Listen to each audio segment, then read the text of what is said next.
Okay, all done. Thank you, Nancy. So good evening. I'm Councillor Steve Cromwayson, the Chair of the Kings Barton Forum, and I'd like to welcome everyone to this meeting this evening on Tuesday the 14th of March. The time is 6 o'clock. This meeting is being held virtually and in accordance with the Council's rules for virtual meetings. Councillors are reminded that although this meeting has been held remotely, we're all regarded as being present in a meeting of the Council, and we should all observe the normal rules of behaviour.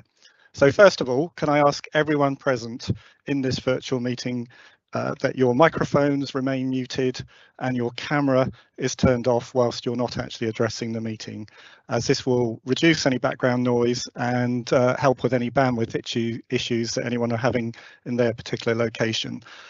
Can members also ensure that their mobile phones are switched off or in silent? This meeting is being live streamed from the Council's YouTube channel, and the recording will also be available after the meeting. Subtitles can be switched on, and advice on how to turn these on is set out on our website. Members and officers, where appropriate for each item, please indicate that you wish to speak or raise a point of order or explanation by raising your hand using the hand icon on the screen, and I'll invite you to join in and then speak at the appropriate time. Each member will be invited to speak in turn. Therefore, I would encourage all members to keep your contributions as clear and concise as possible.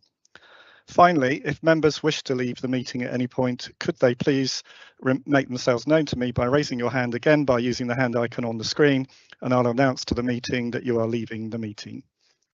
And now I'll ask, and perhaps just I'll ask Sharon if you could just turn your camera off for the time being until I invite you to join in the meeting. I think everyone's got their cameras off at the moment. Thank you, Sharon.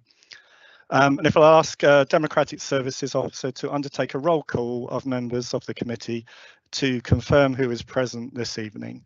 Nancy, over to you. Thank you, Chair. Well, in addition to yourself, obviously, as chairperson, if I read out the names of the other members in turn and ask you just to confirm your presence by turning on your camera and saying, yes, present, thank you. So Councillor Batho. I haven't seen him yet, so I'll come back. Councillor Krask. Yes, present, good evening. Thank you. Councillor Godfrey. Good evening, I am present. Thank you. Councillor Horrell. Good evening, yes, I'm here. Thank you. Councillor Porter. I'm present. Thank you. And Councillor Rutter, I believe, may have sent her apologies, and Councillor Lerney is deputising. Yes, that's right, present. Thank you. I should have also said that Councillor Cunningham has sent his apologies. So from the County Council, we have Councillor Todd. Present. And Councillor Warwick. Yes, I'm present. Thank you. Thank you. And I think I've just seen Councillor Batho join the meeting. Yes, thank you, present. Thank you. And from two parish councils, I believe we have Robert Waters from Headbourne Worthy Parish, who I'm not sure has joined just yet, or did I miss you, Councillor Porter? Sorry. No, sorry, just I came off and had to come back on again. No, that's okay. And from Littleton and Harestock Parish, Councillor John Biddlecombe. Thank you. I think that's everybody. Thank you, John. I think we can see you there. Thank you. And Nancy, if you spot Councillor Waters joining us, perhaps you could just intervene and let us know at a suitable moment. So thank you very much. Okay, welcome Councillor John Biddlecombe. Thanks for joining us on behalf of Patrick Cunningham. Thank you very much. So move on to disclosures of interest. So I will ask members to put up their hand if they think they may have another interest that they need to alert us all to. I'm expecting that to be usually the county council members. So Councillor Porter, I imagine you want to say something.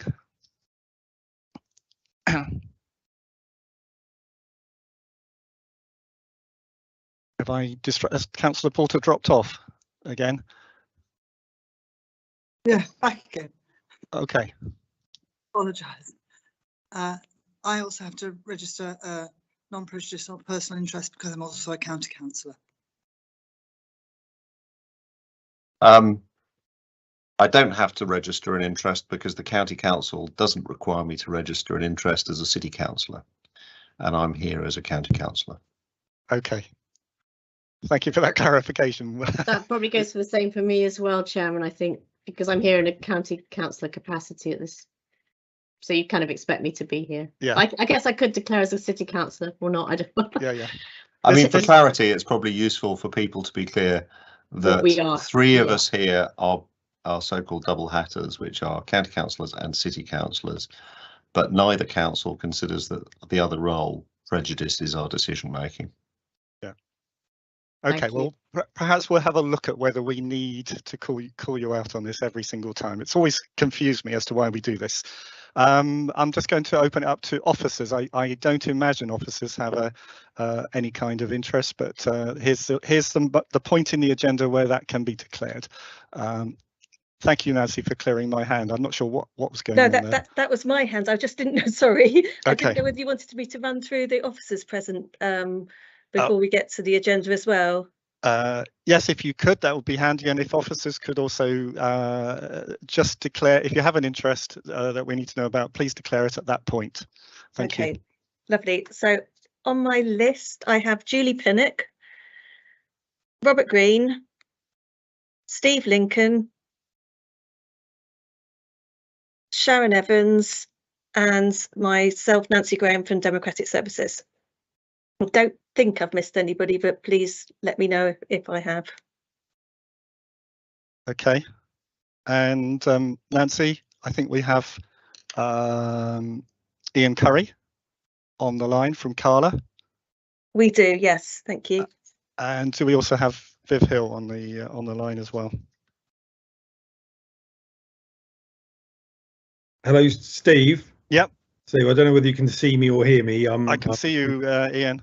I can't see you, unfortunately. I've got a bit of an issue with my laptop, but okay. Just say Viv is actually on his way, but he's running about 15 minutes late. So okay, thank you, Ian. Okay. Okay, so let's move on to chairperson's announcements. So I think it certainly warrants me making an announcement really in relation to the County Council decision day with respect to the Andover Road last week. And just so that we have a record of that decision on the Kings Barton Forum minutes, I'm going to ask Nancy if we can include a link to the decision day papers in the minutes of this meeting. And I'm just going to read through what I am picking out as the three key points in that paper. I know that there would be some people might make a case that there are other very important points in that paper, and there surely are, but I don't think we need to go through the whole paper, just really for the record so that we know and we have a record here as to what was the key points were. So point 29 in that paper, and this is all entirely in relation to the Andover Road corridor strategy. Point 29, the conclusions from all the work that had been done before that was that the corridor strategy, most likely to be deliverable and achieve the objectives of the movement strategy, would involve a plan that consists of a new large northern park and ride site off the Andover Road, enhanced pedestrian and cycle links from Kings Barton and Kingsworthy to central Winchester, the delivery of bus priority measures on the Andover Road corridor, including at the middle and what they've defined as the southern sections of Andover Road. Point number 30 in the paper was between Harestock Road and Park Road junctions. The plan would involve, in line with the agreed planning permission, the rerouting of the traffic movements that currently use the Andover Road through the Kings Barton site. And 3 points related to that include the closure of Andover Road to vehicular traffic except buses in the vicinity of Henry Beaufort School, the creation of a pedestrian and cycle route along the route of Andover Road, and the provision of local vehicular access to residential properties on the Andover Road via Kings Barton. Point number 31 in that paper, the paper was, the decision day was led by Councillor Rob Humby, who is the leader of Hampshire County Council. And point number 31 in this paper said, whilst the concerns about noise, air quality, severance and safety implications from traffic passing through the Barton Farm development were given due regard, the fact remains that the request to undo the planning permission reached by the Secretary of State is not in the County Council Highways Authority gift to change. I'm going to stop at reading at that point, because I think after that, that is essentially the key point. So wanted to make sure we have that those points on the record within the Kings Barton Forum and the minutes thereof. I also wanted, several people drew my attention to the terms of reference for the Kings Barton forum, and there was one key point in there which kind of relates to the Andover Road corridor issue, which is, in terms of the terms of reference of this forum, our role is to comment and advise on strategic matters related to the implementation of the MDA. And from that, I sort of reflected on that and thought, really our primary role is to comment on the strategic matters related to the implementation of the MDA as it has been approved and for which Carla have consent. So I trust that that is supported. Additional points in the from the terms of reference that I wanted just to remind us all of are part of our role is to support the establishment of the appropriate local democratic structures for the emerging community. And later on in the agenda, we have Mrs. Evans from Winchester City Council, who will talk through some of the criteria and issues related to a community governance review sometime in the future. Third point I wanted just to highlight, which I'm sure many people on this call will already know about, is that the Kings Barton implementation officer, Naomi Arnold, left Winchester City Council for a job that was much easier for her to get to from her home on the Isle of Wight. So we will support our officers in helping to secure a replacement for Naomi as soon as reasonably possible. So before we go on to the next part of the agenda, I'll just ask if there are any members have questions or comments in relation to what I've just said, or additional points that we need to be aware of before we move on. I'm not seeing any hands go up, so I will suggest we move on to item 4, which is minutes of the meeting that was held on the 13th. Chair, sorry to interrupt. Yes, Councillor Horrell raised her hand. Councillor Horrell, you have the floor. Thank you, Chair. Just to clarify with the member of staff who's leaving, that we are recruiting a new member of staff, obviously in due course, and who will be managing that responsibility in the interim, please, just so that we all know who to refer any questions to. Thank you. Thank you, Councillor Horrell. I don't know the answer to that at the moment, but I will ask Mrs. Pinnock if Mrs. Pinnock would like to enlighten us. Good evening all. Yeah, thank you. Robert Green, who is one of our team leaders and actually is the principal planning officer that deals with this site anyway, he's on the call. So Naomi would have reported to him, so our replacement will report to Rob. So for now, Rob and I are the main points of contact. Ideally, I'd like you to go to Rob first, but you can come to either of us. So if Rob wants to, just with your permission, Chair, put his camera on and maybe do an introduction, because he hasn't routinely come to this forum. But he does deal with a lot of the work for on the MDA with the developer.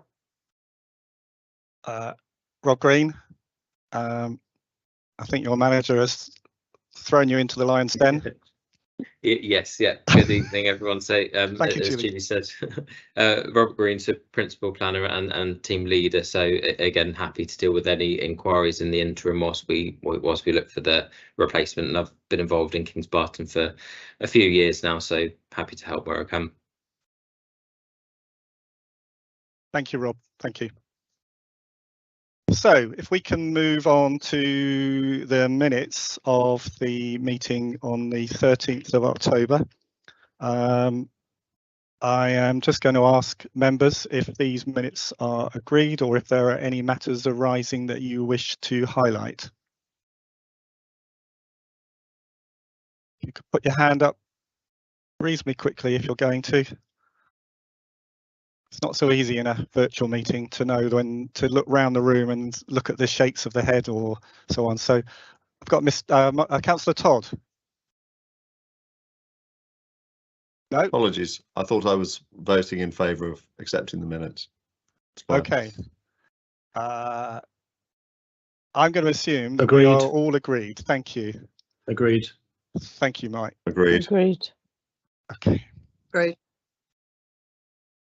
Okay, we'll take that as agreed, and we'll move on to item 5. Right, public participation.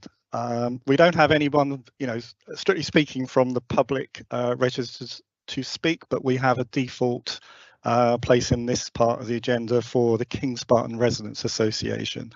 And here I'm going to ask, I think Mike Slind, you're on the call, so usually you lead on this. So Mike, I assume it will be you. So if you'd like to take to the floor, we'll hear from you. Thank you very much, Chair. I'll try and be as brief as possible. First, yes, we were sad to lose Naomi, but we're now liaising with Robert Green, so that's great. Over the last 12 months, we've undertaken a number of surveys. The first was of residents. First was to find out what people thought about the closure of Andover Road, and there's virtually unanimous view that we didn't want it closed. And as a result of that, we started our petition, which got 3,000 signatures to ask for Andover Road to be kept open for traffic. More recently, we responded to a comment in the Hampshire Chronicle that all residents should have been aware of the diversion plans. We weren't sure that this was correct, so we did survey residents living on Winchester Avenue, and 63% said they weren't made aware before they came to their dwellings. 37% were made aware, but several of those who said they were made aware also told us that Carter staff had informed them that the diversion might not happen or was unlikely to happen. Following that, more recently, we've undertaken another survey of all residents with 4 questions to find out whether the issues around those 4 questions were important to them. The first was about bus services. It's clearly very important to residents.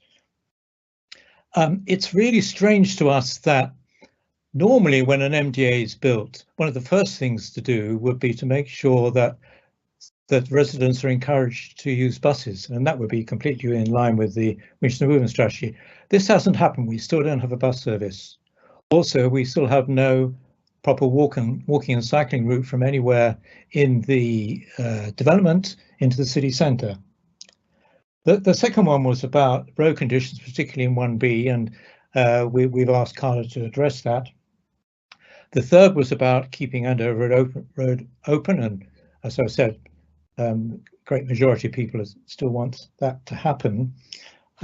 We are a little bemused because the planning conditions said that the road was to be closed, and the drawing showed that, but now apparently it is to be left open for bus passengers, that is for park and ride bus passengers, which leaves Kings Barton residents rather out in the cold, feeling that, well, if the road can be kept open for bus passengers, why can't it be kept open for general traffic? The result will be that conditions in Kings Barton will mean very poor walking and cycling, poor road safety, community severance, extreme air pollution and considerable noise, And now we're aware that with the M3 Junction 9 construction, heavy vehicles typically avoid any diversion signs, and they're likely to just thunder through Kings Barton in the middle of the night, causing absolute murder for the residents.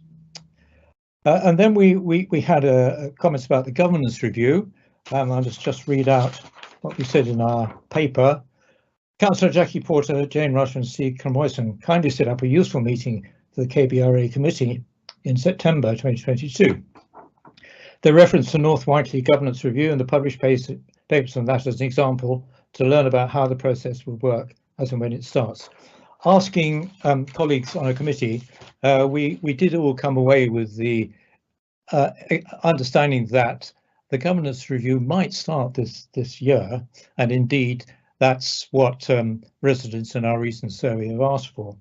So just thinking about the governance review and where we are in Kings Barton, the issue in Kings Barton is that Kings Barton is separated from Hebbourne Worthy village by the main railway line. There's really no significant social connection between Kings Barton and Hebbourne Worthy. There are now significantly more residents living in Kings Barton than there are in Hebbourne Worthy. A significant number of the dwellings in Kings Barton are anomalistically not in the Hebbourne Worthy Parish Council area, and this results in an undesirable local government divide.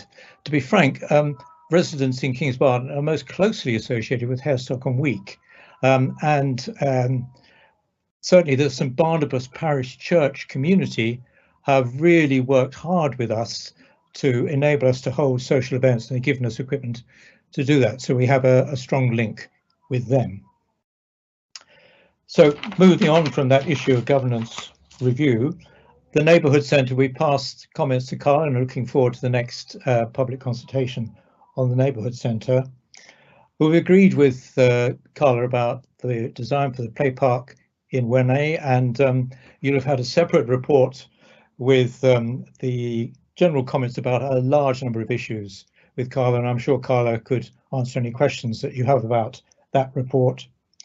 And then finally, just to point out that Section 106 and Section 278, money has been provided by Carla for bus services and for walking and cycling improvements. As we understand it, none of this money has been spent.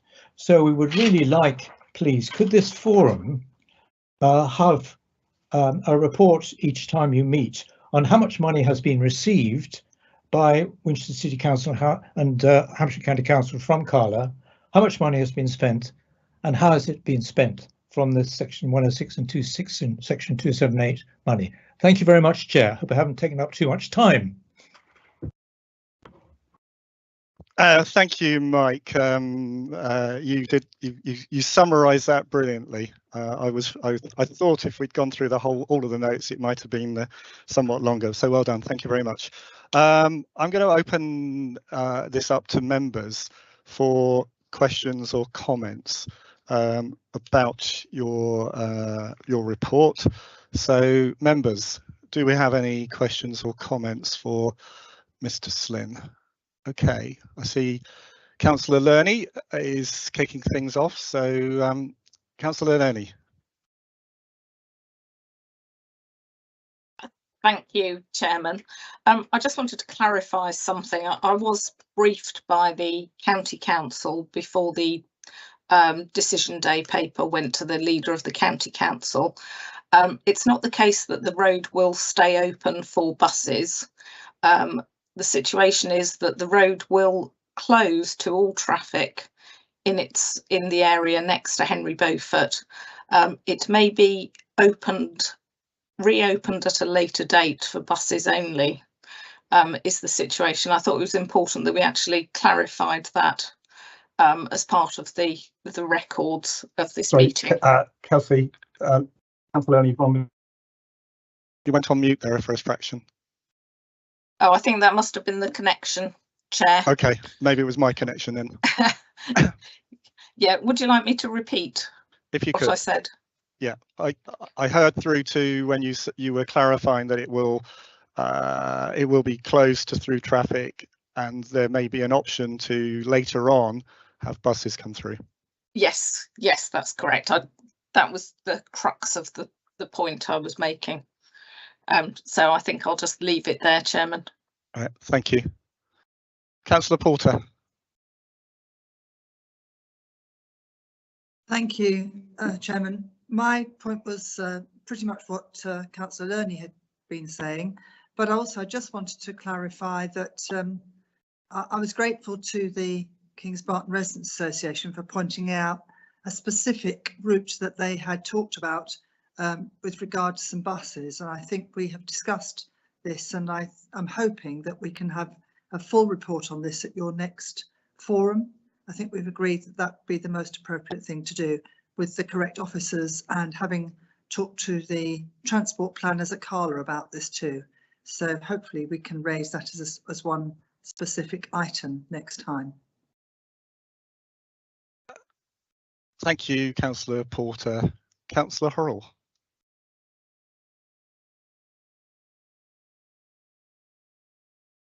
Thank you, Chair.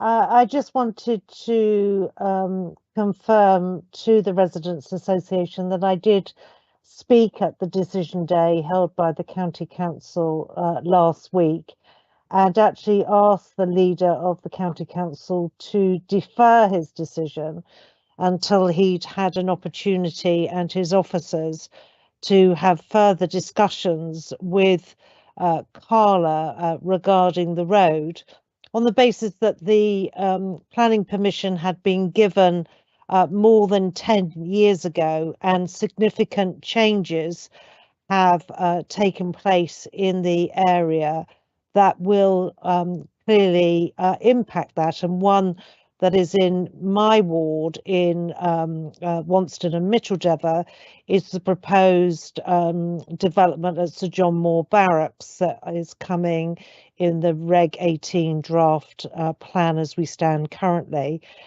with over circa 1,000 homes going into that area, and the commensurate traffic movements, which are estimated, I think, at 5,000 a day.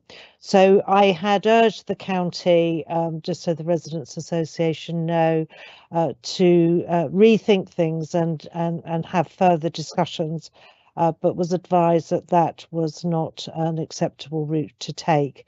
But I hope that the spirit in which that was raised was seen as a reasonable and constructive opportunity for everyone who's clearly expressed a view about the current plan. Thank you, Chair.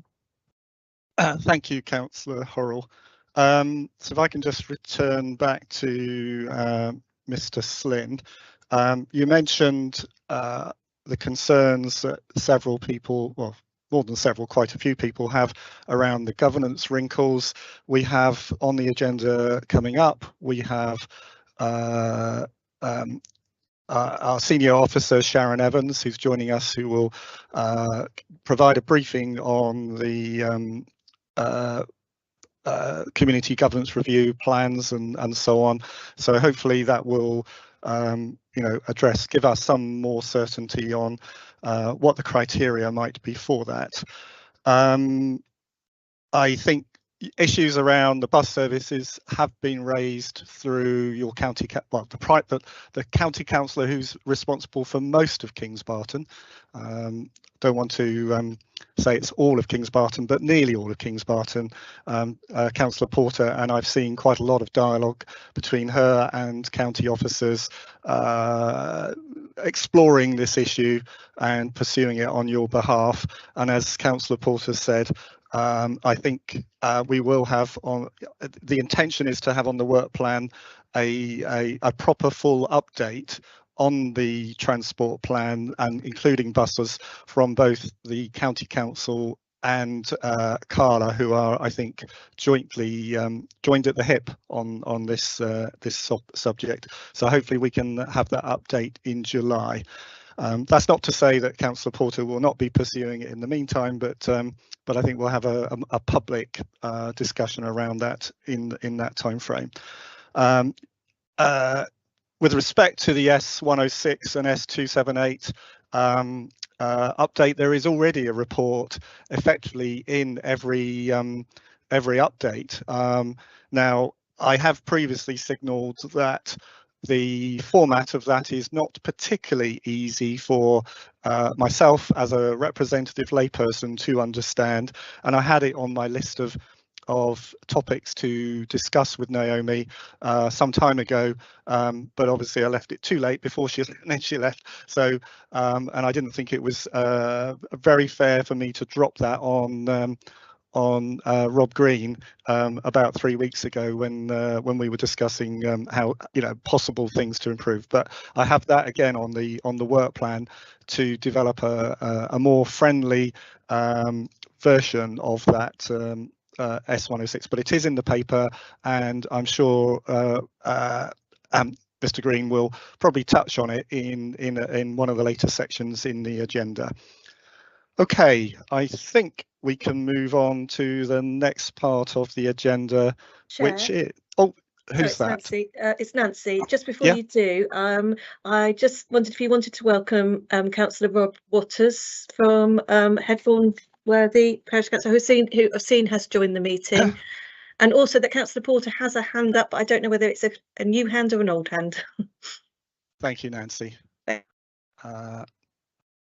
Think that was an old hand. Welcome, Councillor Waters. Thanks for joining us.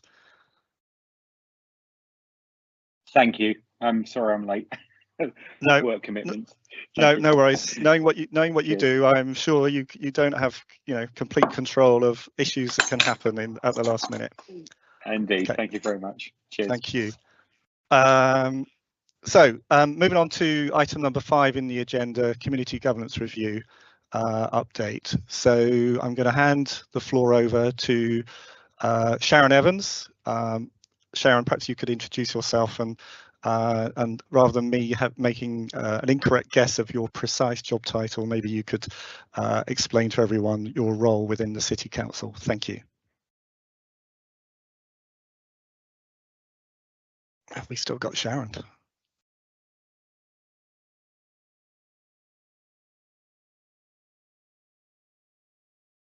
Good evening, Chair. Can you Good evening. Can you hear me and can you see me is the question. I can hear you and see you, and I'm relieved that you are there.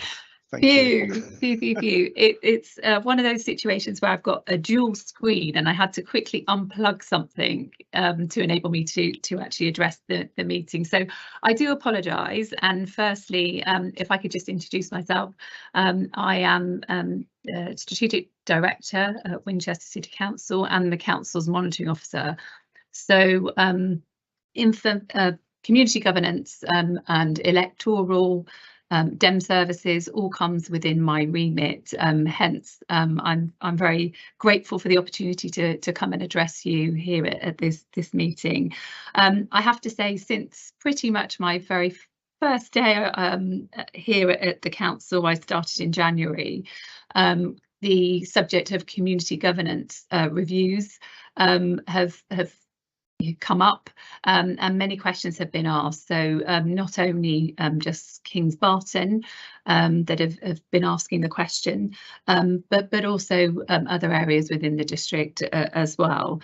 But I'm here to give an update and some clarity with regard to the community governance review for Kings Barton and the likelihood and really the criteria that we look for that helps us decide when the review will take place and when the review should rightly take place. So that's what I'm here to clarify, and obviously I'm here for questions as well. So firstly, we have a look at resources and coming here new in January, we have a look at what we've got coming up, and we're about to go in, as all of you will probably know, and certainly our district councillors, our city councillors, I should say, are aware that we have an election and we're in the process of facilitating that and resourcing that. We also know that the general election has to be called before January 2025. And so we will be looking at resourcing a general election. It will no doubt fall in the year of 2024 in order to hit that deadline. So we have to look at the capacity and resources that we have here at the City Council. Not only do we look at resources and what we have coming up and what we will be working on, with regard to the community governance review and when we conduct that, we look at, there is guidance, central government guidance. I have to admit it hasn't been updated for some time, and throughout the years of being a head of legal and prior to coming here, and being responsible for elections and democratic services, I keep on checking to see if it will be reviewed, but it still stands. I think the latest publication goes back to 2010, but we look for kind of commentary and narrative, and we see what other councils do in order to help us and make the right decisions with regard to our timing.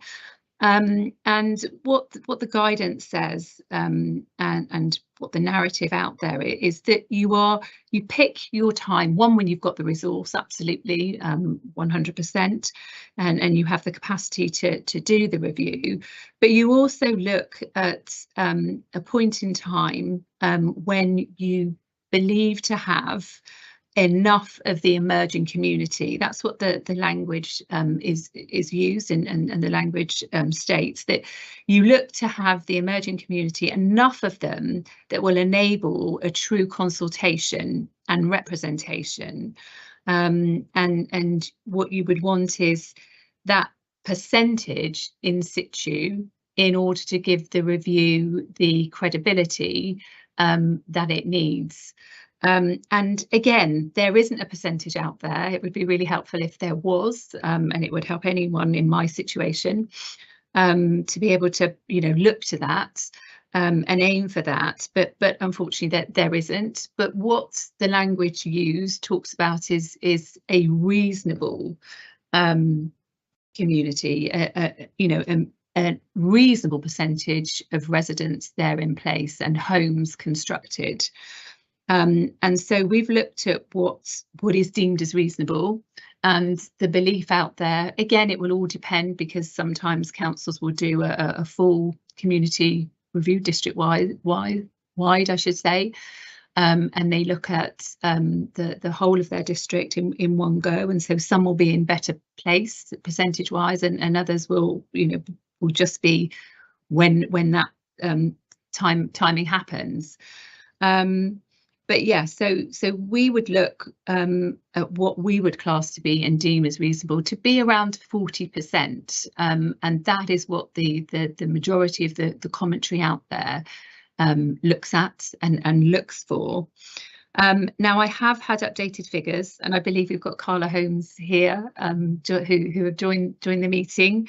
But the figures as of the 1st of March, so right up to date, construction wise, are that we have 443 homes that have been constructed and built, and 245 that are under construction as we speak. So we're looking at 443 homes at this moment. If we were looking at the current, and again, I try and say this correctly, trajectory of build, we would be looking and waiting some time, and I think the chairman and I we did a very rough ready reckoner, and we were looking at past 2026 to hit the 40% mark.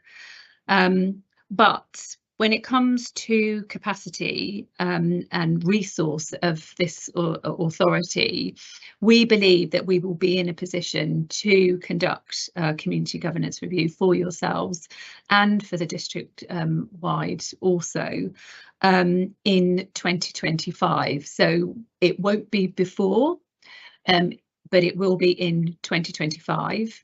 It might be before you hit what is deemed to be reasonable, the 40%, but I think we will be close and close enough.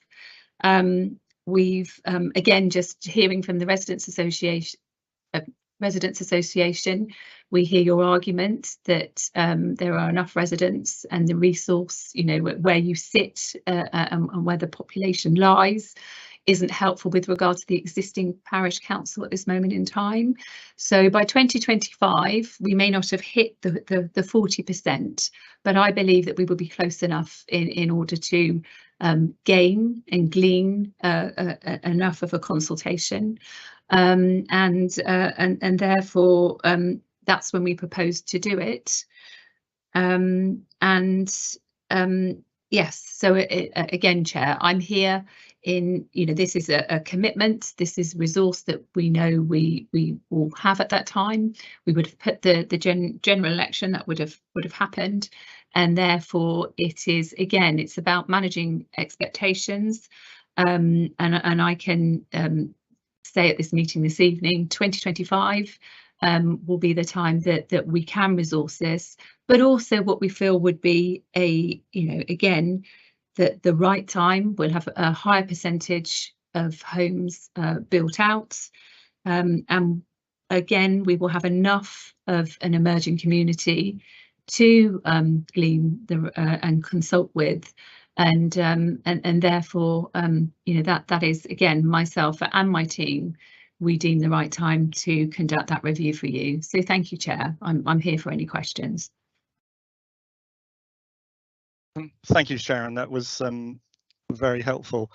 I'm going to offer it out there to members for any questions. I'll be hugely surprised if there aren't any questions. While I'm waiting for the hands to go up, I guess in talking about the date, you are assuming that the run rate or the trajectory, as you successfully said, is on a similar level to how it has been of late, and that it continues to, and it's close to that 40% rather than a long way short. So I assume, so should it slow down, that might change the calculation, I guess. That is absolutely right, but we are again looking at a district-wide community governance review, and therefore, when it comes to resourcing, it might be that you know, we would accept lower, but again, bearing in mind that it is the right time, and we certainly know from obviously, you know, listening to the Residents Association and with my briefings that have kind of brought me up to date with where we are, and speaking to yourself, Chair, that this is something that is sought after, and residents are asking for this, and again, if we can assist, we have the resource. Again, it wouldn't be, unless construction stopped completely, it's very unlikely that we would look at the figure and say, obviously, you know, there isn't enough. We know that we are going to have to look at ways of working together in the interim, you know, with the parish council, with Carla Holmes, the Residents Association, prior to the community governance review taking place.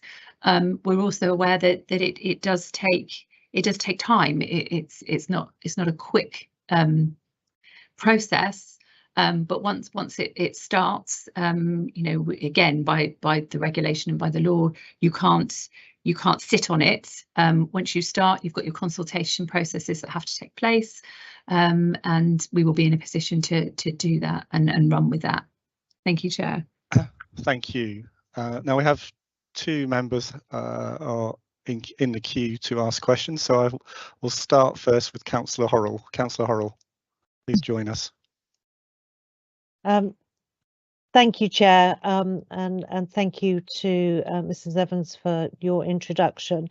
I suppose the burning question I have, if it's a 2025 governance review, accepting all that the community represented by the Kings Barton Residents Association is already articulating, within a few hundred yards, you will have 1,000 new homes additionally in Sir John Moore, assuming that the Reg 18 plan goes ahead. and a community there that has already had a governance review in the recent past, as there's a the Littleton and Harestock community, and the line on the map drawn for that current area.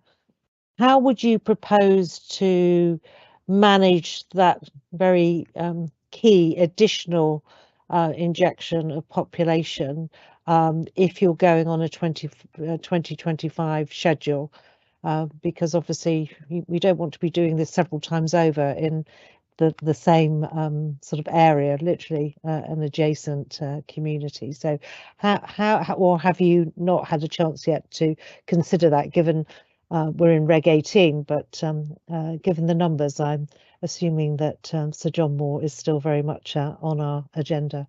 I'm sure Councillor Porter will put me right if that's not the case. Thank you.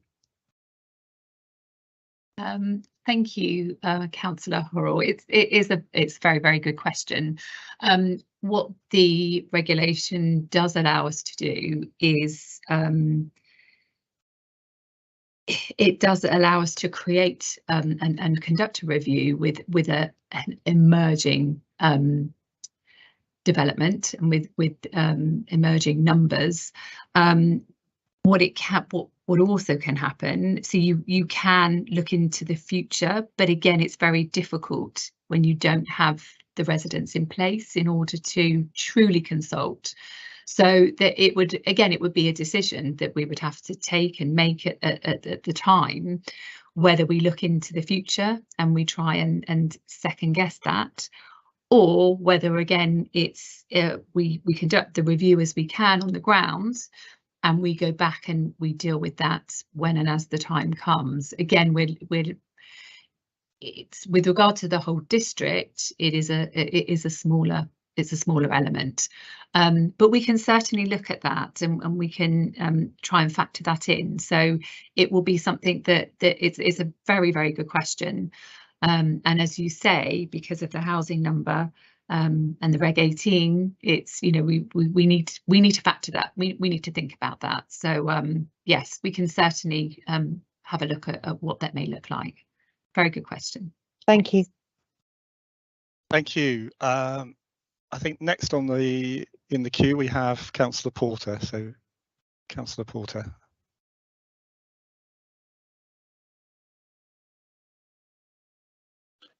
Okay. There we go. Is that better? Yeah. A little bit better. Yeah. Can I ask my? Yes, sure. Sorry, Yeah, right. Jackie. It's a little bit dodgy on the connection slide. I've actually got three questions actually that tie up with this. The first one is the road connection between 1A and 1B important as part of the consideration of the governance review? The second one is that at the moment, Headbourne Worthy receives their council tax precept based on the whole of their community, including the Kings Barton community. Is there any way that they could know what percentage of that is collected in Kings Barton compared to Headbourne Worthy, so that they would know how to manage that money separately, potentially separately, so that should another council be created, they would know what money has been collected over a reasonable period of time. And the third one is that Headbourne Worthy is not the only party interested in Kings Barton. It's also within the city boundary too. And how does that affect the arrangements being made, and really how much is that going to be taken into account in any conversation about the boundaries, because they were obviously drawn as fields, not as roads and sites. And I wondered how that, therefore, how the consultation process is likely to consider that boundary as well as the Headbourne Worthy end. Thank you. Thank you, Councillor Porter. So with regard to the road, that can again, it will depend on, and I'm going to apologise. I'm yet to visit the actual site, but in a week's time, I am joining the chair. I'm joining the chair, and I will have my own experience and know exactly what it looks like on the ground. I've seen it on maps, yeah, on many maps. And I have driven past it, but I haven't been into the new development area. So that will happen. I will be better placed this time next week. But with regard to the road and the situ and how things sit, then potentially, yes, that can be taken into account. And what the build will look like, and what the, you know, the population where they sit. So potentially, yes. The answer is yes to that. With regard to the precept, I will have to come back to you on that, because I'm not clear of the answer, and I wouldn't want to second guess, but I can certainly come back to you. And with regard to the other, as you said, and I was gathering that again by the very helpful update that we had from, and I don't want to guess the name, but I think it was Mike from the Residents Association. He talked about using Hairstock and Week, you know, with regard to venues for community gatherings and that type of thing. And you're saying that there are other areas in play here, so not just Headbourne Worthy, and you know, we've got the city boundary. Again, we can look at that, and that's something that we will hope to glean from yourselves as you know, members and ward members, but also part of the consultation process as well. So we will certainly listen to those views and take those considerations in mind, and we can you know, as we conduct this review. So yes, but I will come back to you, Councillor Porter, with regard to the precept, because I'd like to know the answer to that too.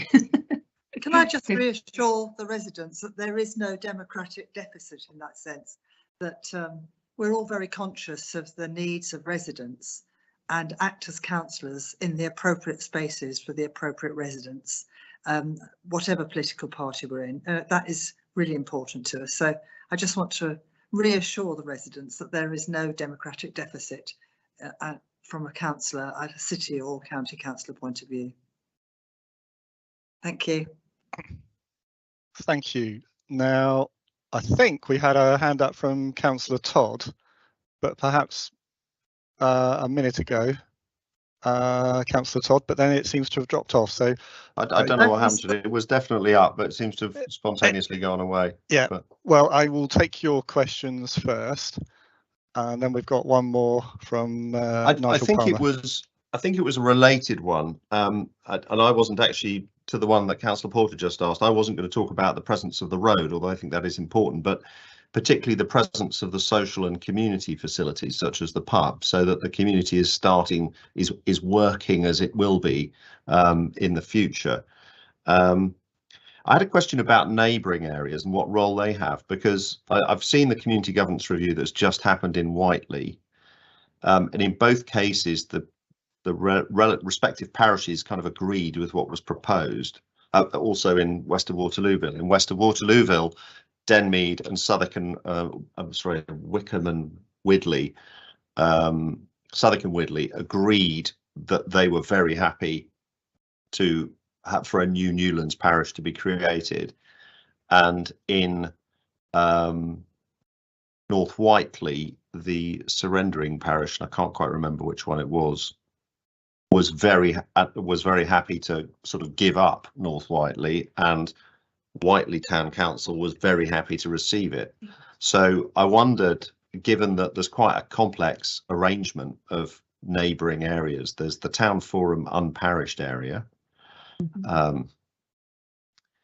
there's Littleton and Hairstock Parish Council, although because of the way the boundaries work in the district, those are two separate wards within the parish area. And of course there is the existing Headbourne Worthy, and I just wondered how when we come to a governance review, do those kind of, particularly if any of them ends up as a receiving body, they kind of may want to know what they're signing up for, and how they get factored in. So how wide would a governance review go? Because presumably, you know, you can't sort of, I don't know, ask the people in West of Waterlooville if they suddenly want to be part of Havant, and you know, and not expect Winchester to have a view or something like that, to take an analogy from somewhere else. The receiving council and Havant to have a view in that case as well. No, again, that's a really good question.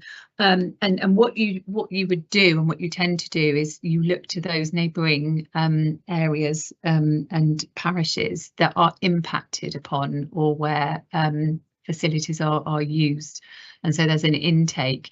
And again, you would consult, and you would have to, so they would be involved in the process. And well, be fully engaged in that process. And as you say, if there's some receiving to be had, that certainly needs to be, you know, dealt with and managed. So yes, all of that is part and parcel of what the review entails, and working out where those can be impacted upon, and where you know, and what they have to say, what the representations are that are made, and then you consider and factor those in as best you can, obviously. Thank you, Sharon. Thank you. And thank you, Councillor Todd, if you could.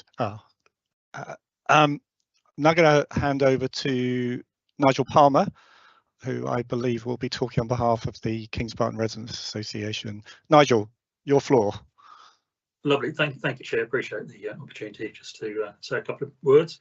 The first is just picking up on Councillor Todd's points about the community and the community spirit. I thought it was important to say that whilst we may not have the road in place, and we most certainly don't have a pub yet, which is a serious point of concern, I must admit, we do have the community in the school. So we're starting to use the school premises more, and we're hoping to use those for social events, community events going forward as well. So it is the central hub to the development, which is great, and we appreciate the use of that. The other one was just a point of clarification, I guess, for Sharon.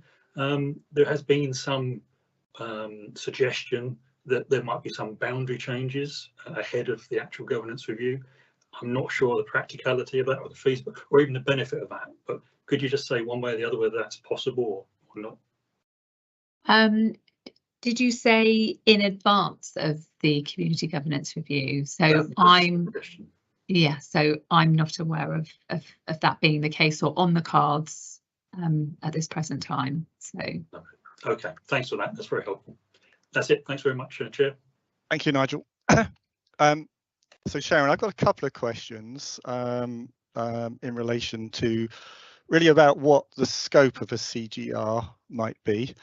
Actually, before I ask those questions, I think Steve Lincoln had his hand up a minute ago. I'm guessing was that an erroneous one, Steve, or did you want to chime in on something else that was said before? Thank you, Chair. No, I was just going to try and add a word or two in response to Councillor Todd's sort of point or question, but we've maybe moved on a little bit. It was really just to say, just from my experience, because I've been involved in both the Whiteley review that's just finished or just finishing, and also the Waterlooville one about 4 or 5 years ago. And I think an important point is what Sharon mentioned about this review being timed to kind of form part of a wider district review.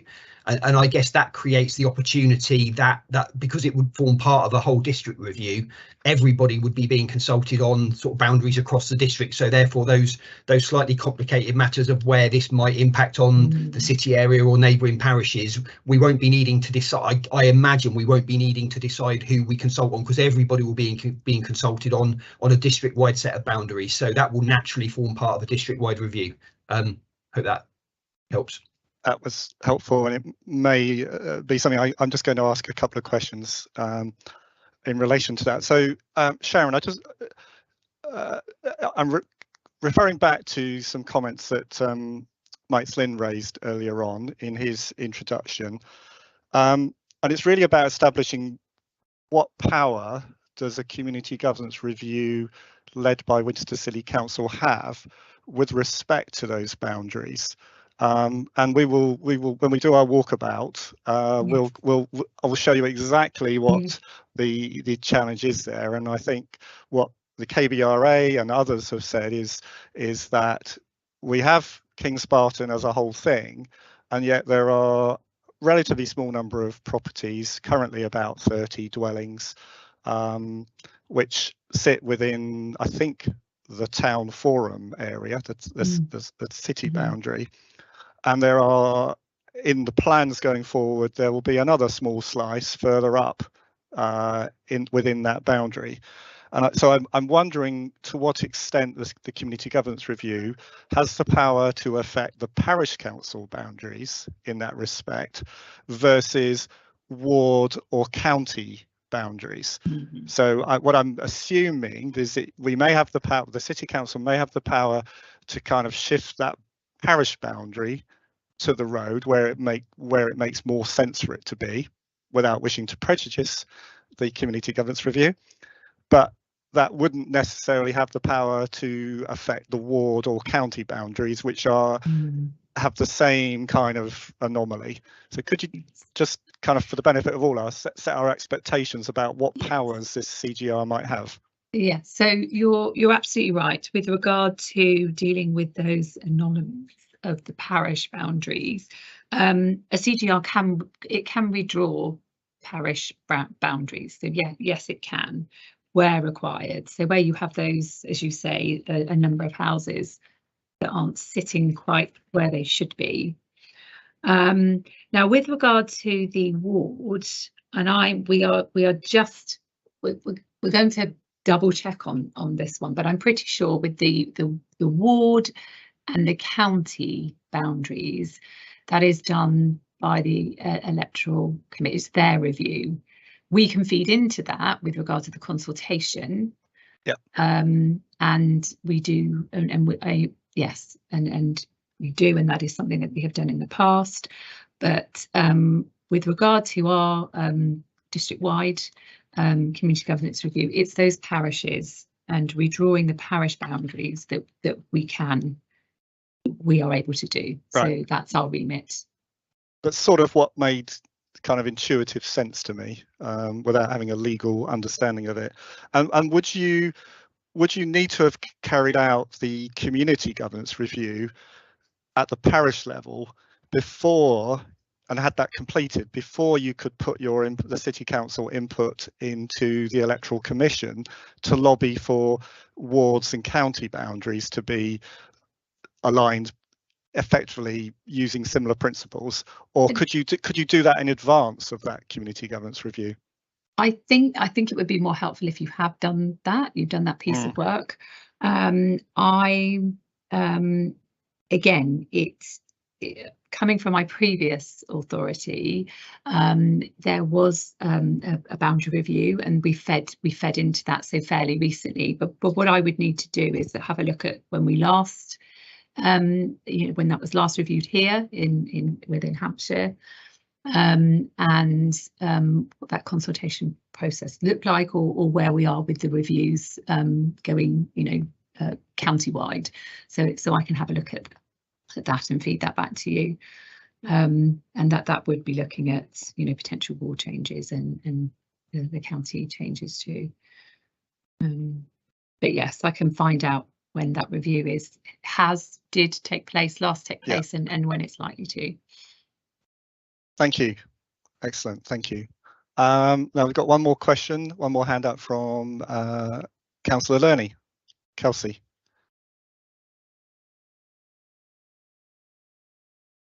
Thank you, Chairman. Yes, this is more of a helpful comment.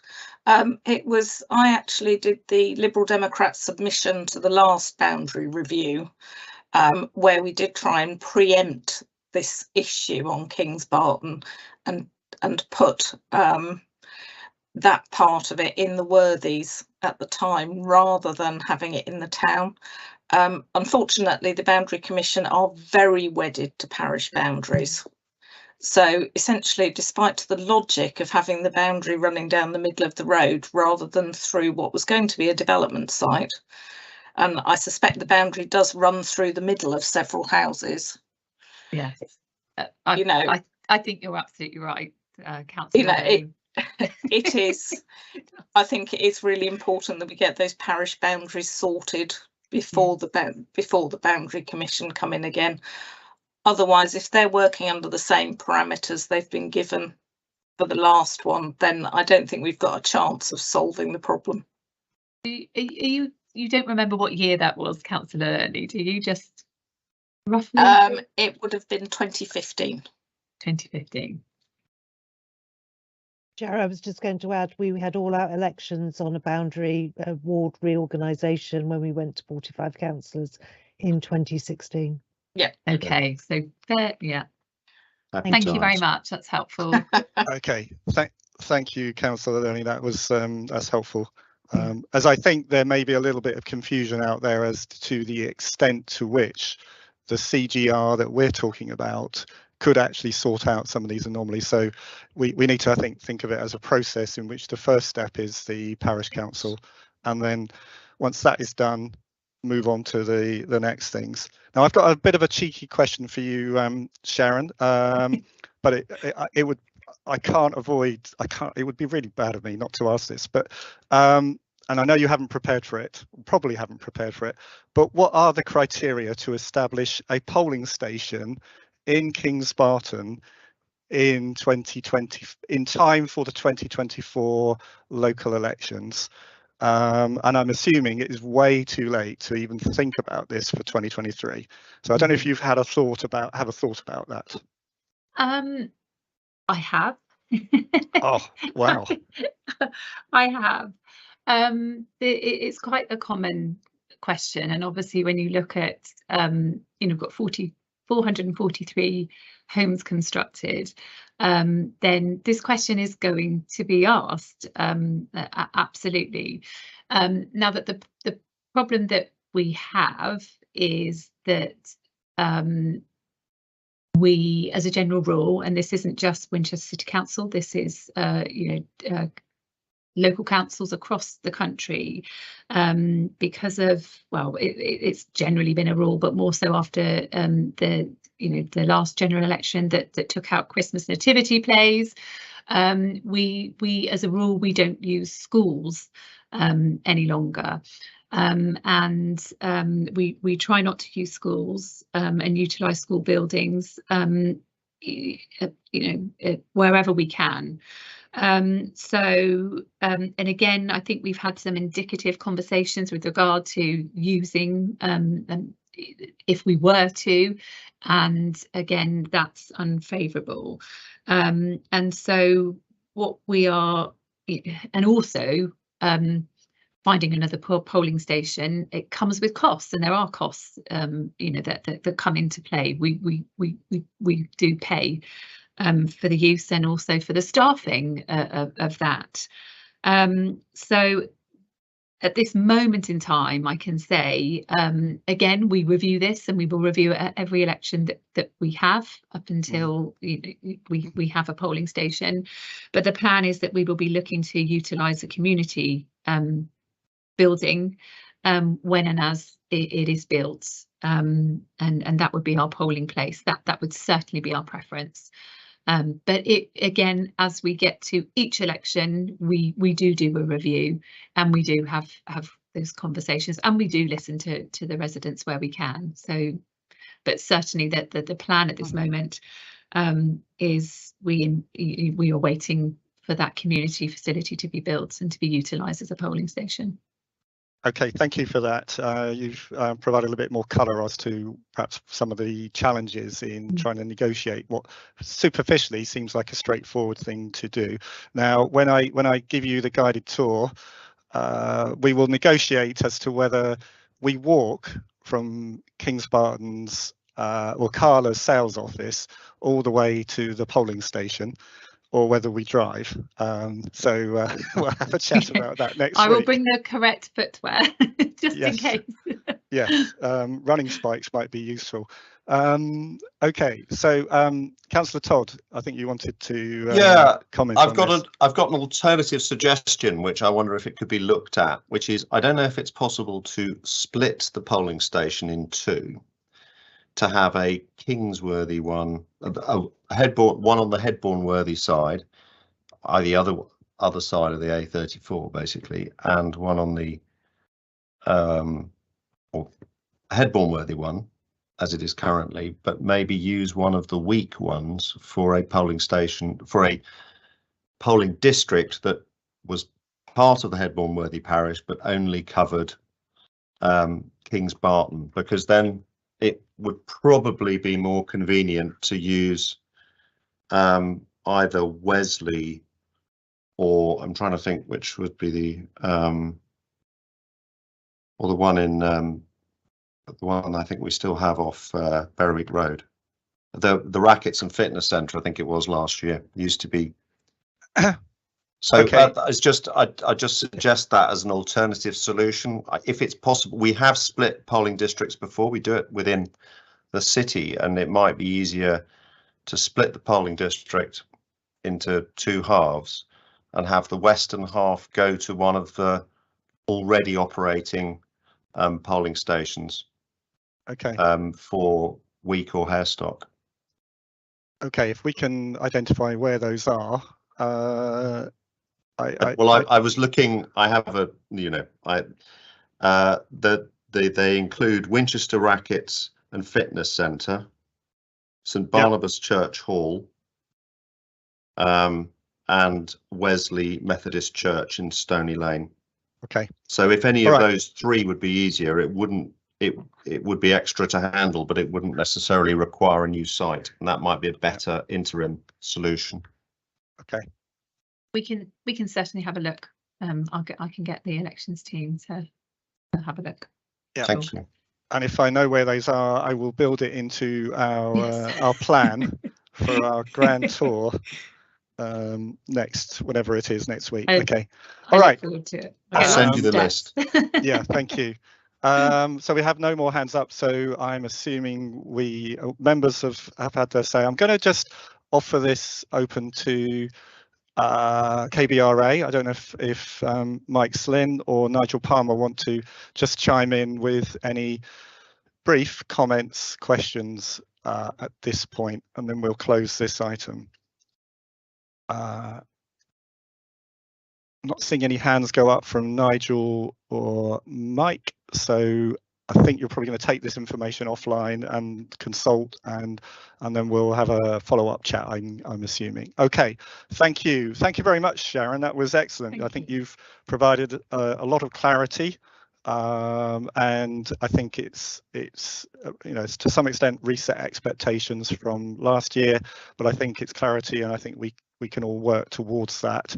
And most importantly, in the meantime, work with the structures, the governance structures that we have to get things done. So thank you very much for joining us. You're welcome to stay, but equally looking at you look like you're in the office, and I'm guessing you probably would like to escape and get home for dinner and whatever else. Thank you. Well, thank you, and thank you for inviting me, and no doubt I will meet some of you again, and I look forward to visiting the area. Thank you very much, Chair. Thank you. Yeah, thank you, Sharon. Take care. Okay, moving on. We're moving on to the Carla update, and here I believe the main item will be an update on the neighbourhood centre plans, etc. So hopefully Viv Hill from Carla has joined us. Yes, I can see you're online, Viv. So if you'd like to join us. Good evening. Hi, Viv. Chair, hi there. Thanks very much for inviting me along. So I was 10 or 15 minutes late, but I could have been an hour late and not missed my section. So glad to be listening into all of that and getting involved, which is great. So I will share my screen. That's probably the easiest thing to do, because then I can use my mouse and point to various things on the plan, if that's all right. What I was going to do is just present the a copy of the illustrative master plan we presented the back end of last year for the neighbourhood centre proposals, and just give you a bit of an update as to what we're doing at present and where a few things are moving to. So how this plan has potentially developed since the public consultation, and what we're working on at present.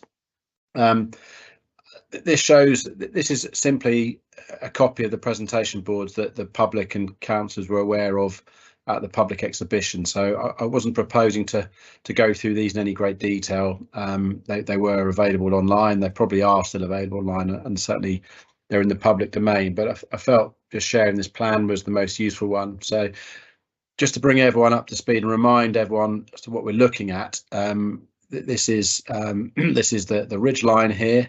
You can see the ridge line marked number 4, and we've got the primary school, the Kings Barton Academy, or the Barton Farm Academy, sat to the east of the avenue. The grey road, the new avenue, Winchester Avenue, coming through the site here, splitting the neighbourhood centre in two.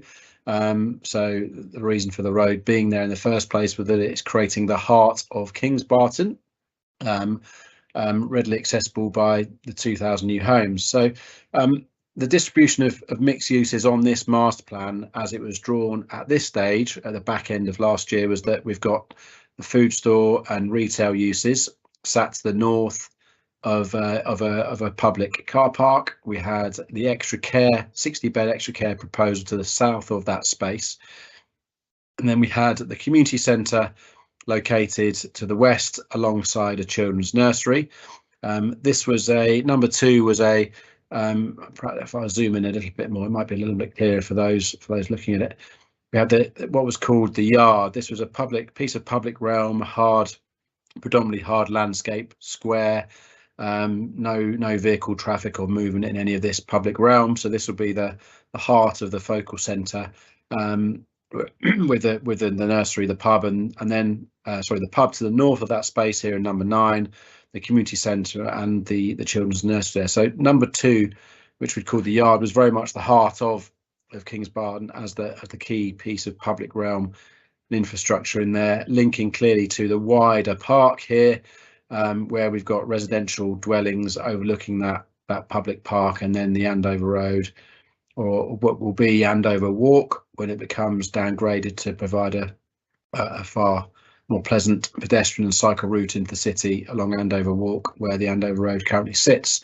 So the work we're doing at present is that this was presented back end of last year, as I said, and then we had a recent public consultation on the residential proposals which sit to the north of that, and that is the reserve matters application for phase 2B. So that predominantly is focused on all the residential which sits north of the neighbourhood centre.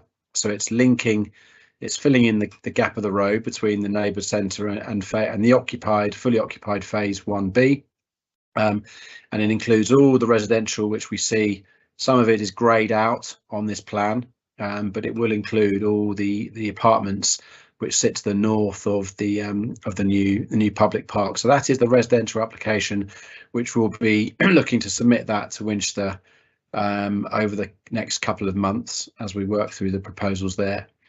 Some of the emerging thoughts and following feedback from the consultation that we had on the neighbour centre include a further look again at the relocation of some of the public car parking to the south of this space. So we've identified how we would like to increase further landscape and soft landscaping opportunities in this space, and look to relocate the parking to the east and north of the food store and retail. So that will be accessed off a neighbourhood street, an east-west neighbourhood street, from the avenue, so taking out any concerns about queuing traffic that you might have going into a food store car park off Winchester Avenue. So we're looking at relocating that.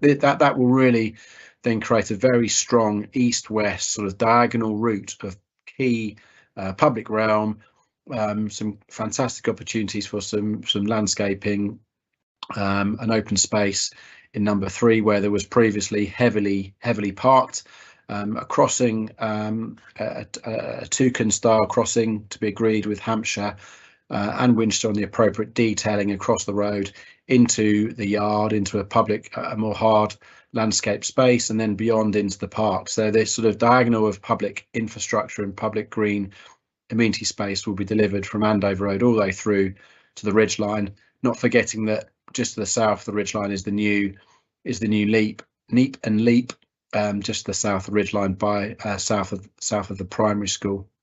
And there's further play areas to be provided in the open space here. So that probably summarises. So the key move is really the relocation of the parking further north and east from this public open space. The other mixed uses are very much as they were envisaged on this plan, but the full details of those will have to come forward as part of a full planning application. Given that the time has passed for us to resubmit this as a reserve matters application, the full planning application will come later this summer. So that will look at all the further responses on the community centre, the food store, the retail, the pub, the nursery, and some of the other infrastructure elements, alongside any other residential and the extra care as part of a sort of wider full application package of mixed uses around the Andover Road. So the next steps for Carla are to develop the proposals for the residential only in phase 2B. That will include the road, so it will include the detail of the road that will link north and south. So those details will come forward as part of the reserve matters, and with the intention that we can then get on and build that road and connect the phases for vehicles as well as pedestrians and cyclists. Chair, that was probably my update for this evening. I'm happy to answer any questions on that, and of course, as the emerging design progresses a little bit further, you'll be able to see the details of what the buildings actually look like, how the further details of the building footprints, the individual uses of the retail spaces, and the elevational treatment through some views. Thank you very much. Thank you, Viv. That was helpful.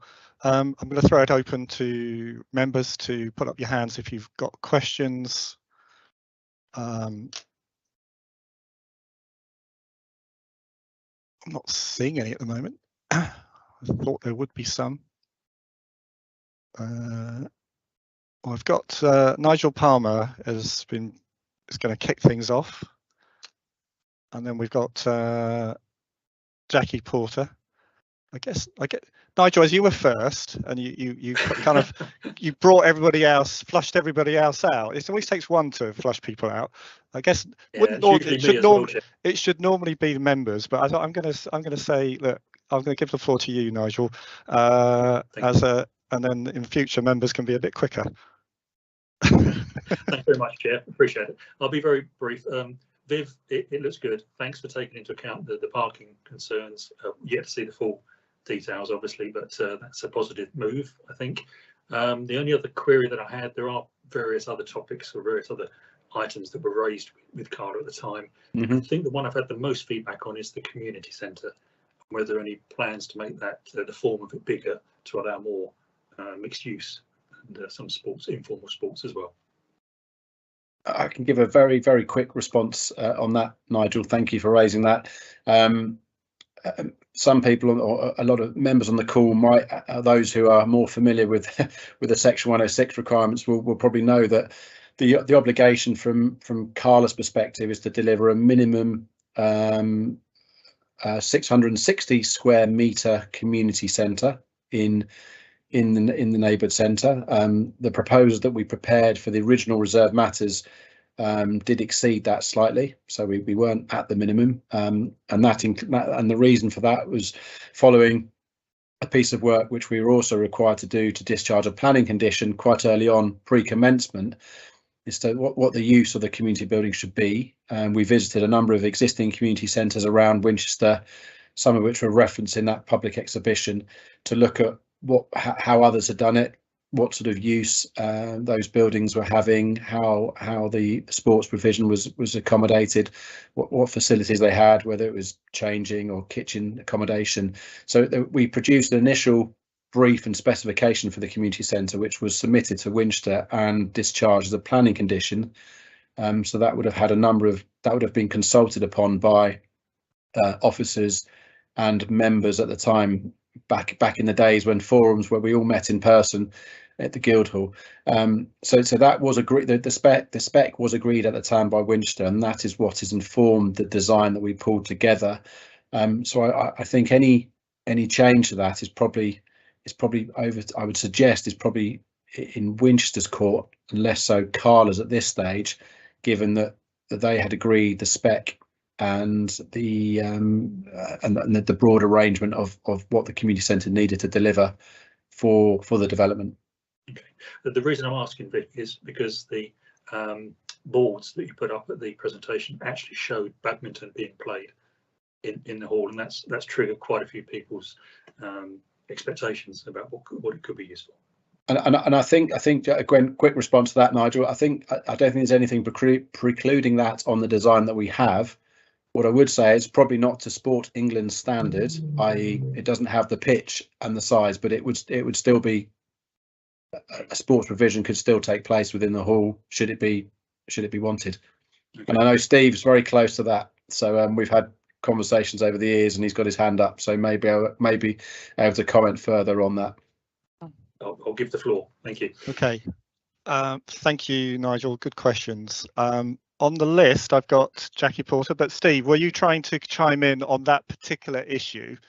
Yeah, I was, Chair. Thanks. I suppose all I wanted to say was, yeah, completely support what Viv's just said. I was involved in the work with sort of Carla and others going back a number of years now on that spec that he's talked about. Obviously, that still leaves the detailed design and layout to be determined. But I think the key principle, which we talked a lot with Carla about at the time, and which I think applies really importantly to all buildings of this type, is around flexibility. I think, you know, what we probably thought was needed 5 or 6 years ago when we did that initial spec will have changed a little now as the world changes and needs and demands change. It will look different again in 5 years and 10 years on from that. So I think the really important principle here is around flexibility.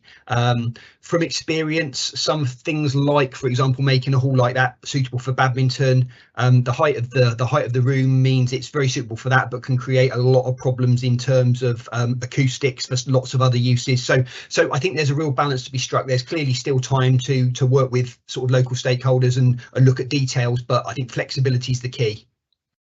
Thank you, Steve. That's really helpful. So Nigel, I'm going to ask if you could just take your hand down so we get to the top, and similarly Steve, and I believe next up we have Councillor Porter. Thank you.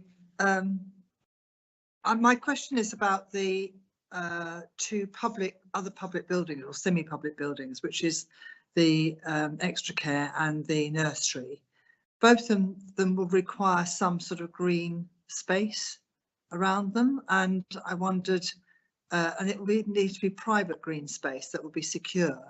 How will that be accommodated within the run of the buildings you're showing there, and how can they be made private spaces within that total space you're showing? Thanks, Councillor Porter. If I just share the master plan again, and I appreciate this is illustrative, but the intention would be if you can envisage the boundary treatment of the school itself as present. It has looking at that as a sort of public facing building, it has a secure boundary line which is fenced along the ridge line, but it has amenity provision between the ridge line and the school facilities. That's very much envisioned to be the same approach to the south of the extra care. So this sort of triangle of space here would be the private amenity area to that extra care. Okay. With a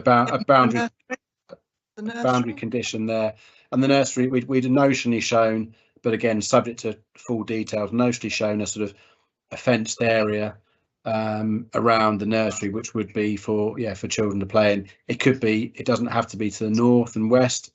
It could be that when we talk to individual providers, they might insist on it being on the southern facade, but essentially a demised area for children safeguarding. Once we start plotting the exact parking requirements we need to serve both the community and the nursery there, we'll demise an area which will be a safe private amenity area. So there will be parking on that side by the or certainly disabled parking by those two buildings? Yeah, the access into this parcel here is off the avenue, roughly where my cursor is. So there'll be a parking court to the south of the mixed uses serving the community and the nursery. Okay, thank you. Thank you, Councillor Porter, and thank you, Viv. Councillor Horrell. Thank you, Chair, and thank you for Viv for your introduction. Sorry, excuse me. I too have some questions really about the layout of the centre, which is such an important part of developing the sort of heart of the community. And I know you're not there yet in terms of the final application, so this is the time for us to speak up and hopefully just raise some elements with you. And I have talked to the chair about some of these items previously. Having been very involved in the extra care facility in Winchester, and we have learned a huge amount. My question is, are we, as you work with the county and the city, to ensure that the extra care facility has the right drop-offs and pull-ins, because as we know, some of those residents will be infirm, they need proper accessible places to be delivered, dropped off, etc. So we need to think about the accessibility of the extra care building and also its orientation and the outside space, which is important. So you mentioned the triangle earlier, but I'm assuming, Viv, you'll work very closely with Andrew Palmer and the team at the city to really build in those learnings, and I'm sure you won't be anti those. We just need to work together to ensure that we have the best possible scheme. And as it's sort of drawn on the schematic here, I think there are probably some elements that we would want to clarify more with you before you get to a final planning stage. Likewise, that open space which Councillor Porter mentioned around the nursery, again, I think is important. And the other element that I'm thinking about as we move around this central space, we've got the old and the young, the infirm, the slightly shall we say, less aware of traffic and sort of movement, to make sure that we've got a flow here that works well for all of our communities, because we've got extra care on one side of the avenue, we've got the nursery on the other. They might be wanting to go to the shop or the pub. Let's hope they all do use those facilities, but just that whole accessibility and how it works, the crisscrossing across what is going to obviously be a significant road. So I'm just raising that now. I don't want to be sat here in a few months' time and going, I really don't like your planning application. I'd rather share that with you now. I'm very happy to talk offline if that's helpful to you. The other point I wanted to raise, Chair, if I may, is the sort of sports provision, as it were, because obviously since the original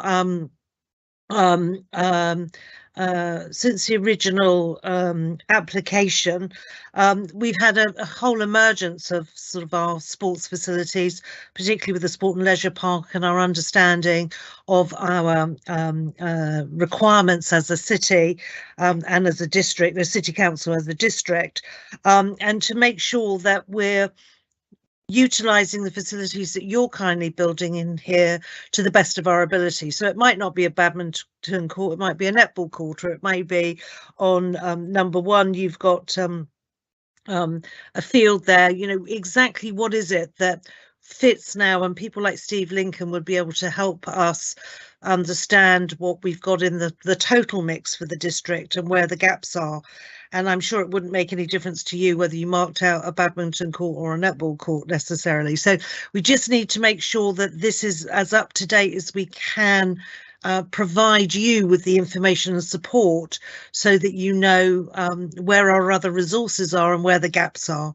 And I just wanted to make sure, because you're delivering what you've been asked to deliver, but you probably are not as well informed, and that's not a criticism, it's just as to what the the local needs are and who's shouting loudly about where's the gap.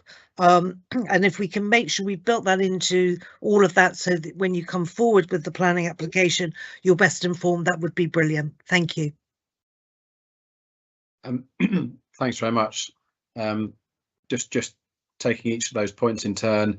We're due to sit down with Steve Lincoln anyway and talk exactly about those points on the community centre and flesh that out to as we develop the proposal. So that's something we've been in contact with Steve recently, now that we're developing the proposal a little bit further. So that's all in hand. So no doubt Steve and his team in the communities will let us know the outcome of some of those, the gaps that you say that there might be there as we develop that.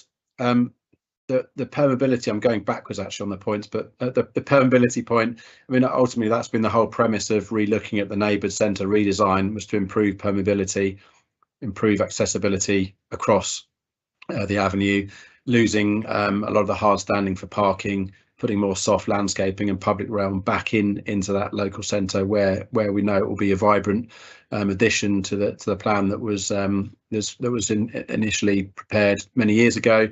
So yeah, permeability is at the heart of everything we want to do here to help, and not just across the diagonal, but east, west, north, south as well, from the existing communities where ultimately the footfall and the residents are at the moment.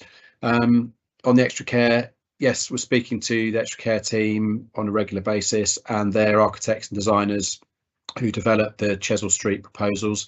The intention would be that we won't be preparing the drawings ourselves. We will be using their team to prepare the drawings, knowing that they're the specialists. We're the house builder, they're the extra care specialists, so we will be using their design team and architectural team to prepare the application drawings, so that it's and we know that they are speaking to Hampshire and Winchester on a regular basis to fix the brief of what is required.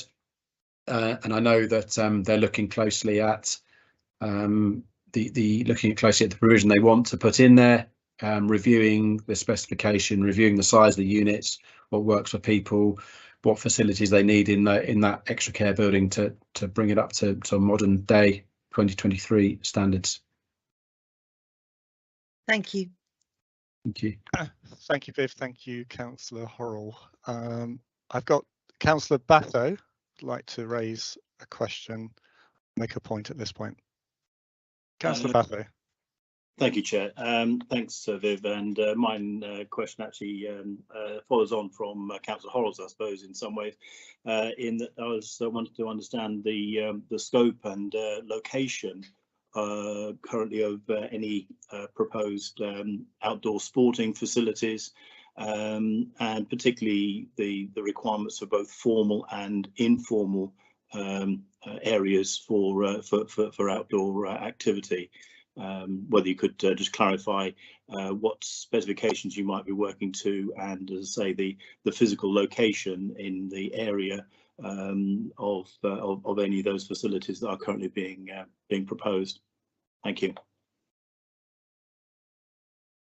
So if I answered the question correctly there, in terms of formal sports provision, that's all being located to the north of the site. It is part of the phase 2B residential application. There's formal recreation pitches. There's a full-size football pitch and a youth-size football pitch being marked out and provided to the appropriate levelling north of phase 1B. So the open space within the park, as we called it, which is now we've now called the field, is more biodiversity, recreational amenity for residents, informal kickabout space, rather than any formal marking of pitches. So it's a much more of a naturalistic park with local growing areas, fruit trees, orchards, and a wider community focus that isn't just sports. Given that the recreation pitches to the north are there as part of our obligation to deliver those through the outline master plan. Thank you. And are there any sort of informal? I mean, we've been discussing multi-use games areas in the town forum. Are there facilities like that that are being proposed? And if so, what location are you anticipating those being in with respect to the geography of the site? Thank you. Yeah, the multi-use games area sits just to the south of the ridgeline, just to the south of the primary school. So it's within a very short walk of the local centre. It's at the heart. It's at the very heart of the wider scheme for all 2,000 homes. It's probably about the most central point on the wider master plan.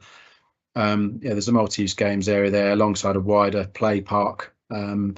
It forms part of the phase 2A application, which is approved, and the details of those will be coming forward shortly because I know everyone's keen to see that. But I think we're keen to get the play park in for phase 1A first, and then we'll be sharing proposals for 2A. But it does include a Muga. Okay. And just finally, one other thing that was again of importance in that was sort of save for some sort of spaces for teenage girls.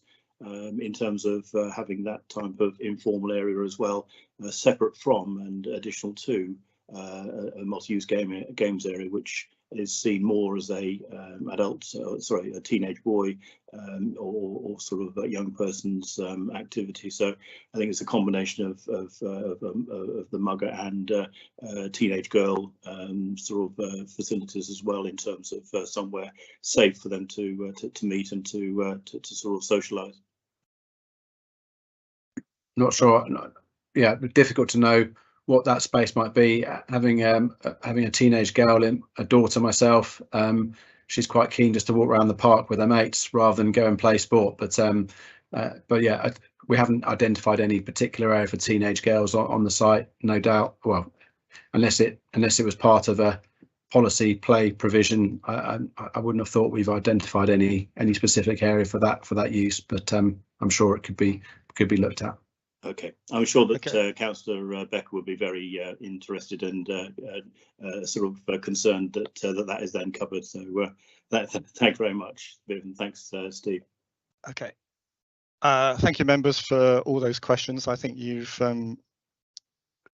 just given Viv and Carla a sort of preview of the kinds of questions we're going to ask you're likely to ask in the formal process. Now, I think, Viv, you said that there's going to be a full planning app pushed through this summer for some of those things. I'm a little bit unclear as to which bits are reserved matters. I think it's the residential that's reserved matters, and I think some of the other things like the community centre and so on are a full planning app. And I just wanted to throw the floor open to Julie Pinnock from our planning team, because we've heard it from your point of view, and I think we should just hear it from Julie Pinnock's point of view in terms of how that planning app will be handled, and hence that's probably the formal place where members and the public can possibly engage to provide that feedback. You know, this is a very ad hoc process.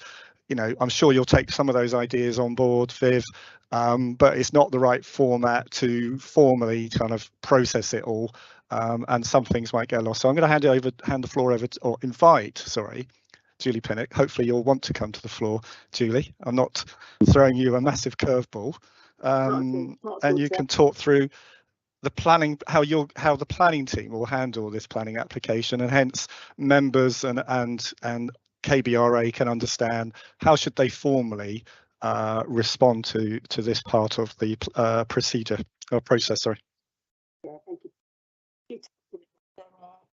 So we've got two different strands, if you like. We've got the reserved matter applications that come to us, and they are generally looking to be in conformity with the outline planning permission.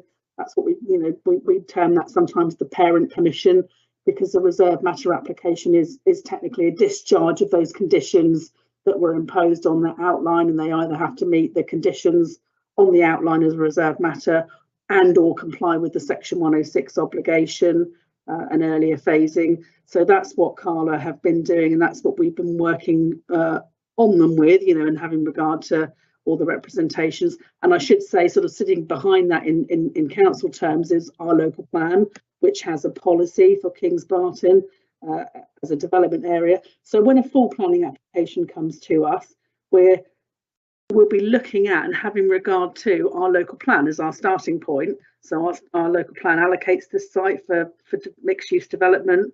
I think it would also be fair to say that, you know, the outline is a material planning consideration, and obviously they've got a fallback in what they could implement. They've got an earlier reserve matter approval for this, for the community centre element. So that would be a material consideration. So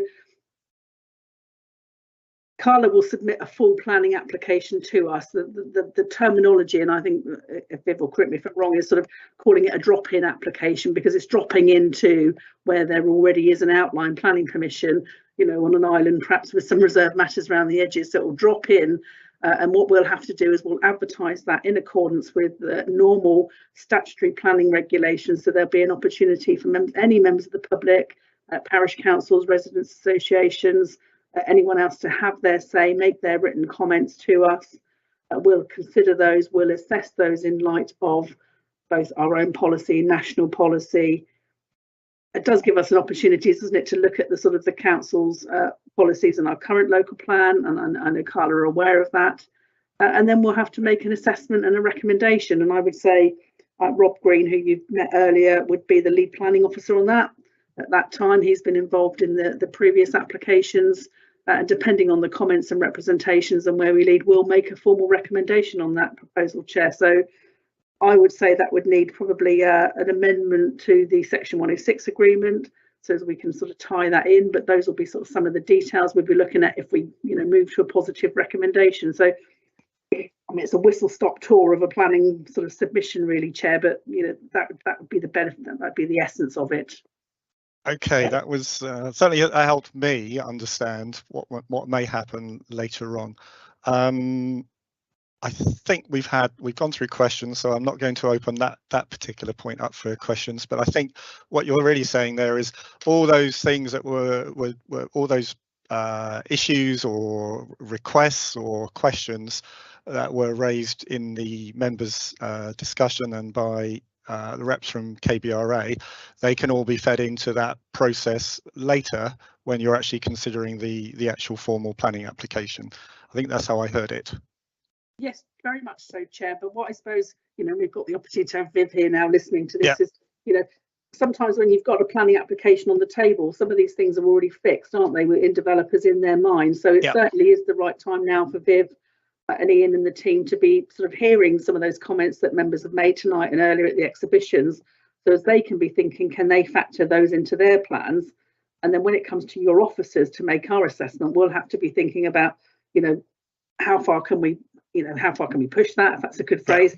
How far does that align with the current policies and thinking, you know, and making sort of those difficult decisions, you know, on your behalf in terms of, does it comply with our policies? Can we support the recommendation to approve? Thank you for that clarification. Okay, I think hopefully we can now move on, unless a member suddenly puts up a hand to say no, we can't, we need to go through this all over again. I think we'll move on. So thank you very much, Viv, for bringing that to the forum tonight, and thank you everyone for your contributions. You're welcome. Right. Thank you. Item number 7 on our agenda is the Kings Barton Forum progress update, and here I'm looking to Rob Green, who I think is going to pick out some of the highlights from the formal report, and I think maybe you might bring in Steve Lincoln to talk about the open space progress with the open spaces. So over to you, Rob. Thank you. Yes, thank you, Chair. Yeah, so happy to provide a brief update on the project report, which Naomi completed shortly before leaving. So update since our last forum meeting back in October. So phase 3A, both parts 1 and 2 have been approved, that the reserve matters applications have been approved. So that's a further 193 units that have now achieved reserve matters consent. That was in November of last year. In terms of open spaces and general landscape across the site, discussions continue on the amount of the commuted sum, which is the financial contribution which is secured by the Section 106.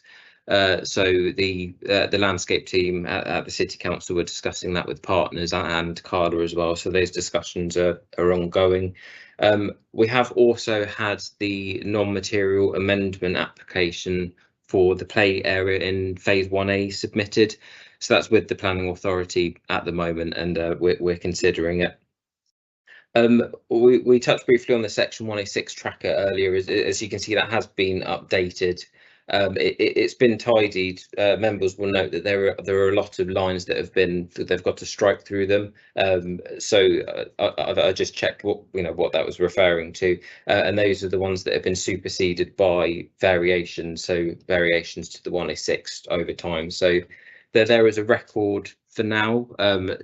As we said, and the chair and I have discussed it, we will tidy that going forward and think about how we can present that in a more legible way, but that's the reason that those strike lines are there for now. I had a note on the local centre, just again to reiterate the discussions are ongoing at pre-application stage, and we are involving across all of the council services. So we are speaking to the affordable housing team as well for the extra care. So we are pulling in everyone across the council, all different specialisms. And again, just to reiterate Julie's point that when those applications come forward, they will be subject to full consultation. So that's another opportunity for all to have their say. And a new addition to the report are the occupancies. So Naomi undertook quite a what turned out to be quite a detailed research project using Royal Mail postcodes, and that came out with a figure of 451 registered addresses. What we have also done is spoken to our colleagues in council tax, and they've looked into the valuation list, and that's provided us with a figure of 458 units, 10 of which are unoccupied. And we'll continue to do that for every forum. So I've agreed with them that we can run that at every forum, and again we can look at ways of how we can present that data moving forward. As you said, Chair, Steve Lincoln is on the call for any questions, but that's all from me, Chair. Thank you. Thank you, Rob. And can I say I really appreciate having numbers in the report. Having a numbers background in my, I find that numbers are really important in trying to gauge how things are progressing. I'm going to invite Steve Lincoln. Were there any remarks that you wanted to bring to the forum at this point, and then I'll hand over for questions to members. No, I thank you, Chair. I'd spoken briefly to Rob, and there's not really anything further to say at the moment, really more than the report already says, and that Rob's briefly summarised. But okay, like you said, happy if there's any questions or members sort of want to know any more detail, then I'll do my best to help answer those. Okay, all right, members, have we got any questions?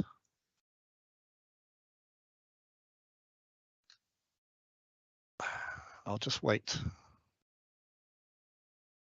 Oh, we've got a hand. Councillor Rob Watters. Now you've started things off. I expect a avalanche of other hands going up now. Thank you, Chair. Just a quick one there, Robert, in just regards to the commuted sum. In regards to looking at the takeover of the maintenance from the parish council's perspective, we're looking at timescales with what, because we need obviously to start making some decisions around how we're going to be doing this as a parish council. So have you got a clearer timescale for us? I know conversations are being had, but I'm just wondering what sort of timescale we'd have for that. Are you happy to say that, Steve? Yeah, that might be one more for me. Just to sort of clarify, Councillor Waters, is that in relation to timescale for transfer of open space? Yeah, absolutely. Because we met obviously a week or so ago, and it's just really to look at the timescale so we can start moving on what we need to do in terms of tenders and things. So, I mean, what I can say is further to the meeting that we had with sort of you and one or two other parish council representatives, we have emailed or sort of back to Carla the sort of I suppose the outcomes of the conversation that we had, and sort of set out to them what we think would be a sort of fair calculation, a fair figure in relation to the commuted sum. So we're just waiting to hear back from Carla. I guess a lot is going to depend on sort of how close we're able to get in sort of quick time on that.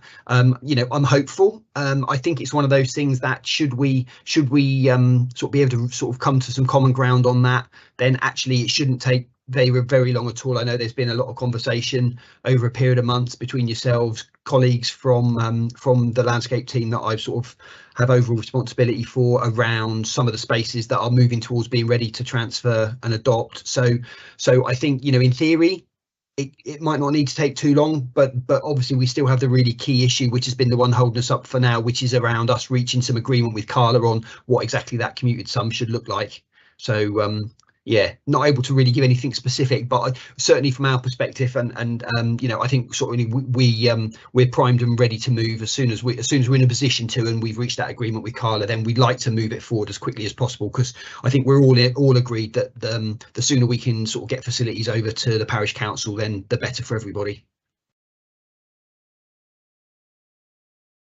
Thank you, Steve, and hopefully, Rob, that's gone some way to answering your question. Councillor Horrell. All right, no worries. Thank you. Councillor Horrell. Thank you, Chair. And this is as much just a comment to our own officers. For those of us who are not in the administration, when we've made some of the points tonight about the future planning application, and I know you talk about, Julie talked very clearly about reserve matters and some of the fulfilments of commitments already made, but obviously we want to walk into the next phase of this development with our eyes open on how things have changed, and take on board the, you know, the variation in life in the last few years. And so I just want to make sure that, because obviously tonight through the forum, thank you, Chair, through your good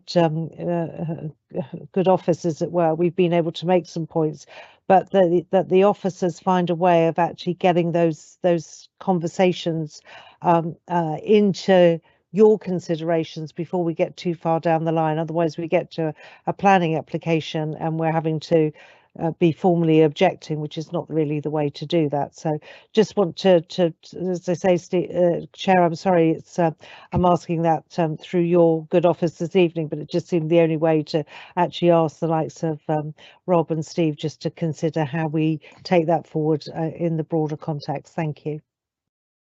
Okay. Yeah, I think Councillor Horrell, I think you're touching on something which a concern I've also have, as I'm still going to say relatively new to this game, of not quite understanding what's the right way to engage through reserve on things which are coming up as reserve matters as opposed to full planning apps, and I think maybe that's something we can all work together to work with Rob and Julie to perhaps better understand what's appropriate at in what situation and what isn't appropriate, so that we're making reasonable requests rather than treating everything as a brand new game. But point taken. I'm not quite sure how we can action it tonight, though.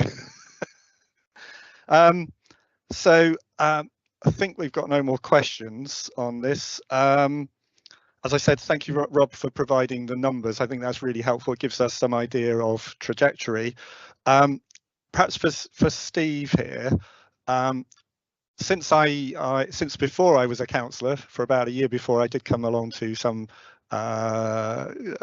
Kings Barton forum meetings, and we've been talking about the play area in phase 1B almost every meeting. It's talked about either in the form of Kings Barton Residents Association, and we've had this dialogue which, you know, has included the size of the gates all the way through to commuted sums, and it's what I'd call ad hoc free format dialogue, and it makes it very hard for people who are coming into it to understand where we are in the process. And I'm starting to see that there is a kind of roadmap from the initial time when Carla talked to us about, well, we've got this area we want to develop as a play area, all the way through to it being handed over to the appropriate authority, I'll just put it like that, to look after it, because who knows, you know, in a few years' time it may be a different authority, but as it is now, and I feel like there ought to be a way of sort of laying it out into phases, or phases might not be the right term because that term's being used for phase 1A and phase 1B, but a way of having a dialogue where we can, a language, sorry, and a way of discussing it so that we all know where we are in that process, and hence what's an appropriate conversation to have about that process. I don't know if that resonates with you, Steve, and whether that's possible that we can perhaps present things in that kind of format going forward.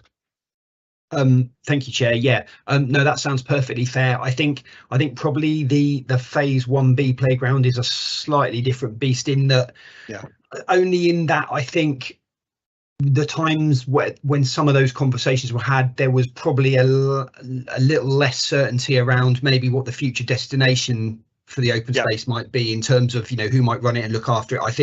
I like to think that the conversations that we're having now around phase 1A and the future phases to come, there's a much more joined up conversation already happening.